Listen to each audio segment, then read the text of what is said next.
ونستعينه ونستغفره ونعوذ بالله من شرور أنفسنا ومن سيئات أعمالنا من يهده الله فلا مضل له ومن يضلل فلا هادي له أشهد أن لا إله إلا الله وحده لا شريك له وأشهد أن محمدا عبده ورسوله اللهم صل وسلم وبارك على حبيبنا محمد وعلى آله وصحبه ومن تبعهم بإحسان إلى يوم الدين.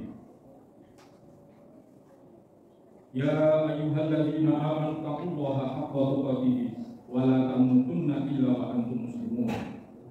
يا أيها الناس اتقوا ربكم الذي خلقكم من نفس واحدة وخلق منها زوجها وبث منهما رجالا كثيرا ونساء واتقوا الله الذي تساءلون به والأرحام إن الله كان عليكم رقيبا. يا أيها الذين آمنوا اتقوا الله وقولوا قولا سديدا يصلح لكم أعمالكم ويغفر لكم ذنوبكم ومن يطع الله ورسوله فقد فاز فوزا عظيما. أما بعد. Ma'asyiral muslimin rahimakumullah. Mengawali khutbah pada siang hari ini yang penuh keberkahan ini, khatib berwasiat kepada diri kami sendiri dan kepada kita semua untuk senantiasa berusaha meningkatkan kualitas keimanan dan ketakwaan kepada Allah. Takwa kepada Allah dengan sebenar-benarnya takwa, yaitu dengan cara melaksanakan seluruh perintah-perintahnya dan menjauhi seluruh larangan-larangannya. Hadirin rahimakumullah, di setiap bulan Rajab kita selalu diingatkan oleh guru-guru kita, oleh para kiai kita, bahwa pada saat Mi'raj Rasulullah SAW menerima perintah sholat 5 waktu. Begitu istimewanya sholat, sampai-sampai Allah mewahyukan perintah sholat di tempat yang istimewa, di suatu tempat di atas langit ketujuh, di atas Sidratul Muntaha, di suatu tempat yang tidak pernah sekalipun dilakukan kekufuran, kesyirikan, dosa dan maksiat di dalamnya. Allah Subhanahu wa taala berfirman, "A'udzubillahi minasyaitonir rajim. Hafidhu 'alas sholawati was sholatil wusta wa qumu lillahi qanitin." Peliharalah semua sholatmu dan peliharalah sholat wusta.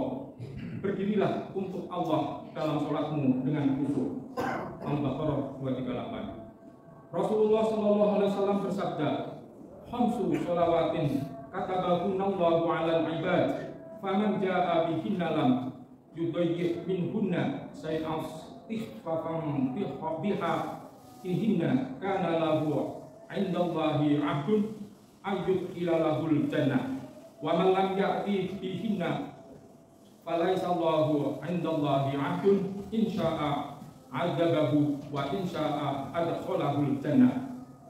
Ada 5 sholat yang Allah wajibkan atas para hamba-hambanya.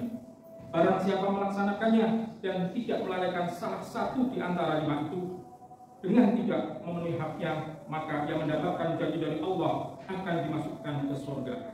Dan barang siapa tidak melaksanakannya, maka ia tidak mendapatkan janji dari Allah tersebut.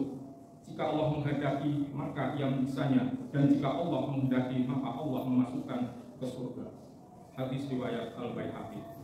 Jadi, sholat kedudukannya sangat agung karena ia adalah amal yang paling utama setelah iman. Barang siapa yang menjaga dan memeliharanya, sungguh ia telah menjaga agamanya. Dan barang siapa yang terhadap sholatnya ia lalai, maka terhadap selain sholat pastilah ia lebih akan abai. Begitu agungnya sholat. Dalam beberapa ayat Al-Quran, sholat sering disebut secara beriringan dengan iman kepada Allah dan Rasulnya. Di antaranya, A'udzubillahi minasyaitonir rajim.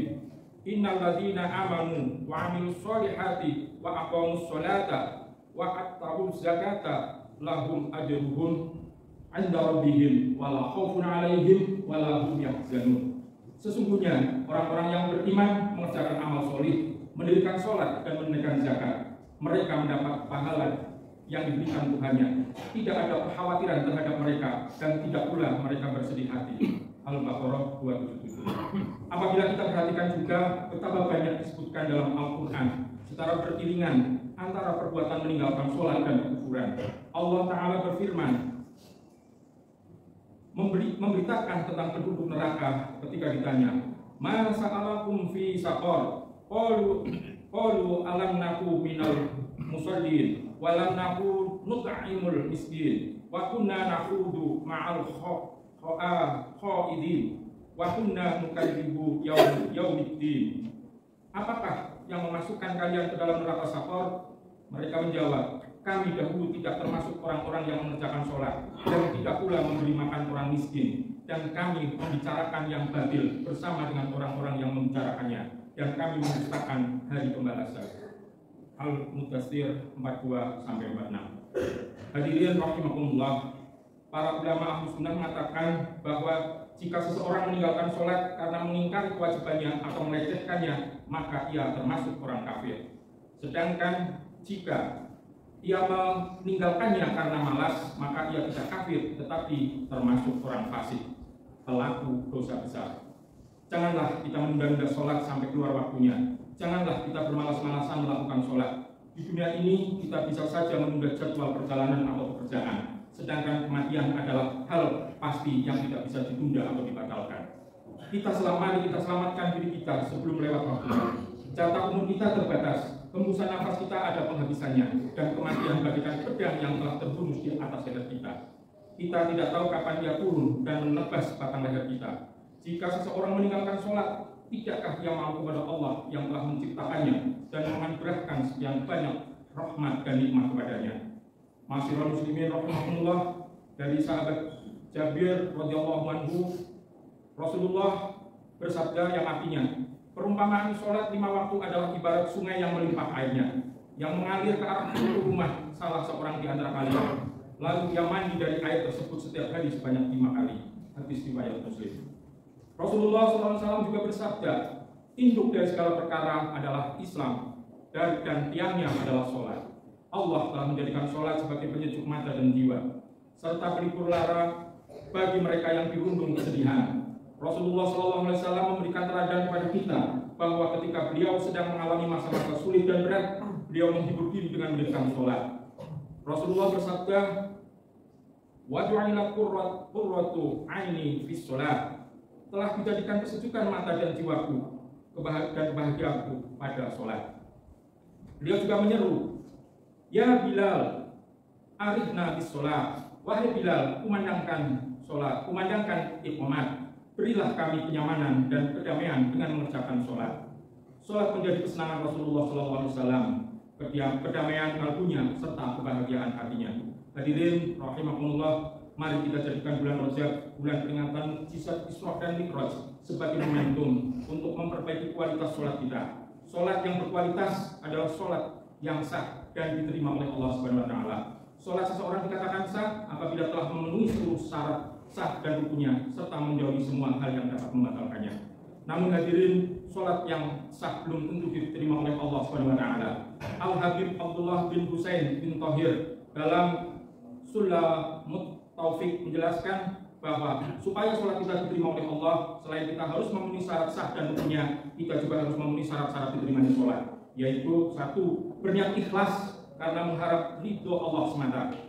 Makanan dan minuman yang kita makan adalah yang halal. Pakaian yang kita kenakan saat sholat juga yang halal, yang bersih. Tempat yang kita gunakan sholat juga yang halal dan yang bersih. Sholat yang kita lakukan harus disertai kekhusyukan, walaupun hanya sebentar. Semakin lama kadar khusyuk dalam sholat kita, maka semakin besar pahala yang kita dapatkan dari Allah Ta'ala. Tidak ujub dengan sholat yang kita lakukan.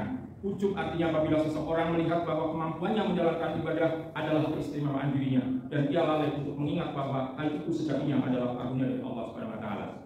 Khusyuk adalah menghadirkan dalam hati rasa takut kepada Allah, disertai rasa cinta dan pengagungan kepadanya. Khusyuk dalam sholat adalah perbuatan hati yang bisa diraih dan dilakukan dengan beberapa sebab dan cara. Di antaranya adalah memperbanyak dan mengingat kematian. Ketika kita akan memulai sholat, kita berucap dalam hati, mungkin ini adalah sholat terakhirku. Setelahnya maka mungkin aku tidak akan merasakan kehidupan lagi di dunia ini. Di antara sebab dan cara untuk menghadirkan khusyuk dalam sholat juga adalah dengan merenungkan dan menghayati makna yang terkandung dalam bacaan-bacaan sholat. Ali Husain bin Ali bin Abu Thalib, cicit baginda Rasulullah SAW, saking khusyuknya dalam menjalankan sholat, sampai-sampai suatu ketika rumah beliau terbakar pada saat beliau mendirikan sholat. Orang-orang berteriak memanggilnya, api wahai Ali, api wahai Ali. Namun beliau tetap kokoh, tak tergoyahkan dalam sholatnya. Pada waktu selesai sholat, beliau mengatakan, pikiranku disibukkan dengan api akhirat daripada api dunia ini. Ma'asyiral muslimin rahimakumullah, demikian khutbah yang singkat ini. Mudah-mudahan pada bulan Rajab ini kita senantiasa diberi kekuatan, kemudahan dan kemampuan untuk memperbanyak kebaikan dan ketaatan kepada Allah Subhanahu wa taala. Amin. Barakallahu li wa lakum fil Qur'anil azim wa nafa'ani wa iyyakum bima fihi minal ayati wa dzikril hakim. Wattaqullahu minna wa minkum tilawatahu wa innahu was-sami'ul alim. Wa aqulu qawli hadza fastaghfirullahal azim innahu huwal ghafurur rahim.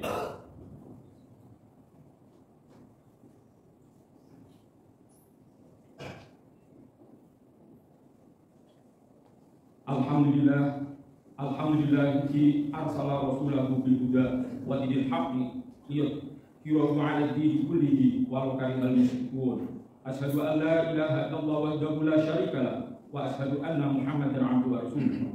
Allahumma shalli wa sallim wa barik ala sayyidina Muhammad wa ala alihi wa sahbihi ajma'in. Amma ba'd. Fa ya ibadallah ittaqullaha faqad fazal muttaqun. Qala Allah Ta'ala, innallaha wa malaikatahu yusholluna 'alan nabi ya ayyuhalladzina amanu shollu 'alaihi wa sallimu taslima. Allahumma sholli 'ala Muhammad wa 'ala ali Muhammad kama shallaita 'ala Ibrahim wa 'ala ali Ibrahim innaka Hamidum Majid. Wa barik 'ala Muhammad wa 'ala ali Muhammad kama barakta 'ala Ibrahim wa 'ala ali Ibrahim innaka Hamidum Majid. Allahumma fir lil muslimin wal muslimat wal mu'minin wal mu'minat al ahya'i minhum wal amwat innaka sami'un qarib. Allahumma rabbana fir lana dhunubana wa israfana fi amrina wa sabbit aqdamana wansurna 'alal qaumil kafirin. Allahumma fir lana wa li ikhwanina alladziina sabaquna bil iman wa la taj'al fi qulubina ghillan lil ladzina amanu rabbana innaka ghafurur rahim. Allahumma arinal haqqa haqqan warzuqna ittiba'ah wa arinal batila batila warzuqna ijtinabah. Allahumma a'inni 'ala dzikrika wa syukrika wa husni ibadatik. Allahumma inni as'aluka ilman nafi'an wa rizqan thayyiban wa amalan mutaqabbala. Allahumma inna nas'aluka salamatan fid din wa afiatan fil jasadi wa ziyadatan fil ilmi wa barakatan fil rizqi wa tawbatan qabla al-maut wa rahmatan indal maut wa maghfiratan ba'dal maut. Allahumma hawwin 'alaina fi sakaratil maut wa najatan minan nar wal 'afwa 'indal hisab. Rabbana atina fid dunya hasanah wa fil akhirati hasanah wa qina 'adzabannar. Wa sallallahu ala nabiyyina Muhammadin. Wassalamu alaihi walhamdulillahi rabbil alamin. Ibadallah, innallaha ya'muru bil 'adli wal ihsani wa ita'i dzil qurba wa yanha 'anil fahsya'i wal munkar wal baghi ya'idzukum la'allakum tadhakkarun. Wa la dzikrullahi akbar.